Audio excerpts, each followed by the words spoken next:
네, 여러분 안녕하십니까. 2023년 11월 7일 코멘트입니다. 어젯밤 9시에 강원도에는 기온이 전날보다 15도 이상 떨어지면 내리는 한파 경보가 내려졌고, 수도권에서도 10도 이상 차이가 나면 내려지는 한파 주의보가 내려져 있습니다. 내일도 서울은 올해 들어서 가장 춥다고 하며 일요일에는 영하로 내려간다고 합니다. 추위에 유의하시길 바랍니다. 바이든 대통령은 전화통화를 통해 이스라엘의 네타냐후 총리와 전략적인 임시 휴전을 논의 중이라고 합니다. 반면 모든 포로가 석방이 되기 전까지는 가자 지구의 공습이 중단되지 않을 것이라고 네타냐후 총리는 말을 하기도 했습니다. 지난 며칠간 강세로 간 후에 다우, S&P, 나스닥은 각각 0.1%, 0.18%, 0.3%씩 소폭 상승을 했습니다. 헤지 펀드들이 여전히 미국의 정부채의 공매도를 치고 있으며 현재 매도 포지션을 사상 최고치로 늘렸으며 어제도 2년과 10년 만기 국채의 수익률은 오르면서 끝이 났습니다. 약 300명의 월스트리트의 금융기관 임원들이 이번 주 홍콩에서 열리는 글로벌 금융 정상회담에 참석할 예정입니다. 이것은 사실상 중국의 영토에서 작년에 이후 2년 연속 열리는 회담이며, 또한 중국은 10일까지 열릴 2018년에 시작한 상하이 국제 수입 박람회에서 국제사회를 향해 중국의 시장 접근을 확대하겠다고 했으며, 적극적으로 수입을 확대하고 상품과 서비스 분야에서 무역을 촉진하겠다고 했고, 제조업에 대한 외국인 투자 장벽을 제거하겠다고 했습니다. 전 세계 130개 국가에서 3,400여 개의 기업들이 참석을 했으며, 한국은 무역협회와 농수산물 유통공사가 주관으로 212개 기업이 참가했으며, 호주, 쿠바, 그리스의 총리 등도 참석을 했습니다. 테슬라가 베를린 근처의 공장에서 25,000유로, 3,450만원 정도의 전기차를 만들 예정이라고 했습니다. 단 언제 생산될지는 밝히지 않았지만 EU에서의 평균 자동차의 가격이 상반기에 65,000유로, 9,074만원 정도 이상이고 중국은 31,000유로, 4,327만원 정도이기 때문에 만약 생산이 된다면 상당히 경쟁력이 있어 보입니다. 반도체도 상당히 큰 관심을 가지고 있는 일본의 NTT는 도요타 자동차의 자율주행차 기술을 테스트하고 시스템을 개발하는 미국의 스타트업에 100억엔, 867억원 정도를 투자할 것이라고 합니다. 10월에도 세계의 주식 펀드들은 30억 불, 3조 9,050억원 정도를 중국과 홍콩의 주식에서 팔고 나왔다고 모건 스탠리가 발표했습니다. 이것은 중국 정부의 노력에도 불구하고 여전히 해외 투자가들이 홍콩과 중국의 주식을 좋게 보지 않는다는 것을 의미하며 3개월 연속 주식을 팔고 있습니다.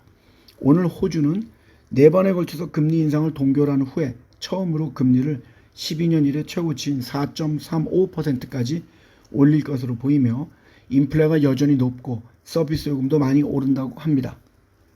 알리바바의 자회사인 엔트그룹이 AI 언어 모델을 기반으로 한 제품을 대중에게 출시하기 위해 정부의 승인을 받았습니다. 다른 국가와는 다르게 중국은 기업들이 AI 제품을 대중에게 출시하기 전에는 반국가적인 것들이 배제가 되었는지에 대한 보안 평가를 받고 승인을 받아야 합니다. 중국의 동북부에 엄청나게 강한 눈보라와 강추위가 어제 오면서 여러 도시에서 수백 편의 항공편이 취소가 되었으며 학교가 폐쇄가 되었습니다. 어제 아침 하얼빈 국제공항은 405편의 항공이 취소가 되었습니다. 하얼빈시의 사진을 첨부했습니다. 한국, 일본, 인도가 필리핀의 세계 철도 프로젝트에 50억 불, 6조 5,060억원 정도 이상의 자금을 지원하겠다고 제안했습니다. 필리핀은 이미 이 프로젝트에서 중국에서의 자금 조달을 더 이상 안 하겠다고 발표했습니다. 인도가 들어간 곳에 유의하시길 바랍니다. 싱가포르 정부는 이스라엘과 하마스 전쟁에 대한 토론을 하려는 5건의 집회 신청을 불허했습니다. 상반기 인도에서 판매가 된 전기차는 총 판매된 자동차의 2.4%에 불과하나, 같은 기간 전기차의 판매는 작년 동기 대비 137%가 늘어난 48,000대였으며, 인도 정부는 2030년까지는 판매되는 자동차의 3분의 1을 전기차로 하겠다고 했지만 충전소가 부족하기 때문에 충전소 건립에 박차를 가하겠다고 발표했습니다. 현재 435대의 전기차에 공용 충전기가 1대가 있으며 미국은 26대의 전기차에 1개의 공용 충전기가 있는 상황입니다. 공기의 질이 계속 악화가 되자 이미 학교를 닫은 뉴델리는 11월 13일부터 20일까지 차량의 운행까지 제한시킬 예정입니다. 폭스바겐의 10월 한 달 동안 판매된 자동차는 59,861대로 작년 동월 대비 10%가 늘어났다고 했으며 전기차의 판매가 29% 늘었다고 합니다. 전체 판매에서 전기차는 18%를 차지했으며 이제 전기차가 대세인 것은 부인할 수가 없습니다. 이유는 어제 한국에서는 마동석이 광고하는 알리바바의 알리익스프레스가 불법인 물건, 즉 가짜 모조품 또는 가짜 약 등을 자신들의 플랫폼에서 파는 것에 대한 정보를 11월 27일까지 제출하라고 요구했습니다. 사실 엄청나게 많을 것으로 생각됩니다. 우크라이나 대통령은 EU의 집행위원장과의 가진 회의에서 중동에서 벌어지고 있는 전쟁이 우크라이나 전으로부터의 사람들의 관심을 빼앗고 있는 것은 분명하다고 말했습니다. 또한 그는 모두가 지쳐가고 있고 다른 의견들도 있지만 교착 상태는 아니라고 합니다. 최근 우크라이나 군 총사령관이 전투가 교착 상태에 들었다고 평가했음에도 불구하고 그는 부인을 한 것입니다. 남부 지역에서의 우크라이나의 반격은 지금까지 거의 진전이 없었습니다. 젤렌스키 대통령은 러시아가 하늘을 통제하고 있다고 인정하면서 우크라이나가 상황을 바꾸기 위해서는 미국산 F-16 전투기와 첨단 대공방어 체계가 시급히 필요하다는 것을 강조했습니다. 프랑스와 이집트는 가자 지구의 부상자들을 돕기 위한 야외 병상을 짓는 것을 이야기하고 있습니다. 그리고 지난 토요일에 한국의 유명 예능 프로그램인 러닝맨이 싱가포르에서 첫 번째 에피소드를 찍었고 라파사시라든지 클라키 등에서 촬영을 했다고 합니다. 한국의 조세일보에서 다음과 같은 타이틀의 기사가 어제 실렸습니다. 이번 주 공모주 청약, 올해 마지막 대여, 에코프로 머티리얼스 등 5개 기업 나서. 그런데 왜 도대체 조세신문 같은 데서 IPO를 광고하는지는 이해할 수가 없습니다. 이번 주에 발표될 공모주의 이름들을 보면 캡스톤 파트너스, 에코프로 머티리얼스, 동인기현, 스톰테크, 에코아이 등으로 영어로 되어 있는 회사명에 도대체 무엇을 하는 회사인지 제대로 알지도 못하겠고 또한 이들이 돈을 버는 회사인지 아닌지도 모르는 기업들이기 때문에 개인 투자자들은 이런 광고에 속고 투자하지 않기를 추천합니다.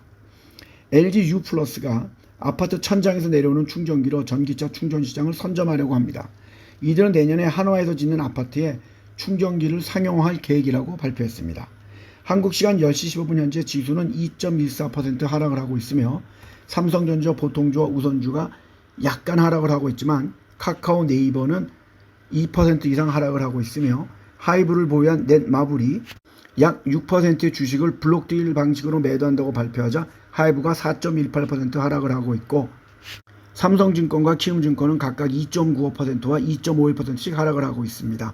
어제 상한가를 친 에코프로비움은 1.34% 하락을 하고 있고 ETF는 HCI가 1.51% 하락을 해서 7,160원에 거래가 되고 있으며 반도체도 0.09% 하락을 하고 있습니다. 두산 로보틱스가 3.3% 하락을 하고 있고 레인보우 로보틱스가 5.76% 하락을 하고 있습니다. 리플은 930원에 거래가 되고 있습니다. 최근 지인들이 한국의 단풍을 만끽하는 사진들을 많이 보내오고 있습니다. 오늘도 몇 장 사진을 첨부하고 즐거운 화요일이 되시길 바랍니다. 감사합니다.